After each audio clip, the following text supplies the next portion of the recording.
দুই ভাই মমতাজি সালপুর থেকে মহিলা শালা হলো শালা বলছে, আমি সব অঙ্গভঙ্গি গালাগাল করে আমি সেগুলো মাইকে বলতে পারবো না, আর হাত করে দেখাতেও পারবো না, কিছু মনে করবেন না।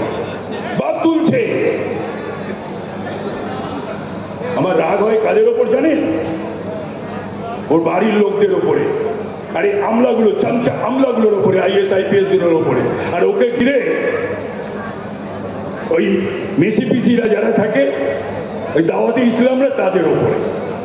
ওর বিশ্রামের প্রয়োজন, একে সামনে রেখে করে কমে খেতে হবে বলে একে খেলে বিশ্রাম না দিয়ে, চিকিৎসা না করিয়ে বাইরে পাঠাচ্ছে, দৌড় করাচ্ছে।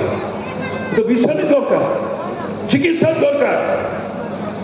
আপনাদের মনেও সুস্থ, মনেও স্বাভাবিক, সুস্থ স্বাভাবিক মানুষ এরকম আচরণ করতে পারে, এরকম কথা বলতে পারে?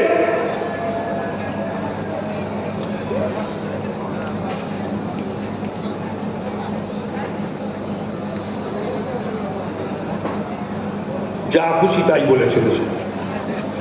কখনো জগন্নাথ মন্দির করছেন ভোটের জন্যে,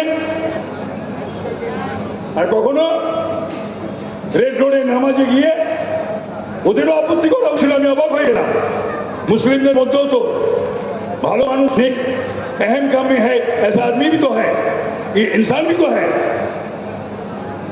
बोलना चाहिए था, मना करना चाहिए था, जैसा बात मत बोलिए, ये हम लोग का ईद का मिलन है। अब रेड रोड में कोनो दिन कोनो मुख्यमंत्री जाएगी, उन्हीं के मुसलमानদের আকর্ষণ করবার জন্য বলে দেবে হিন্দু গল্লা ধর্ম।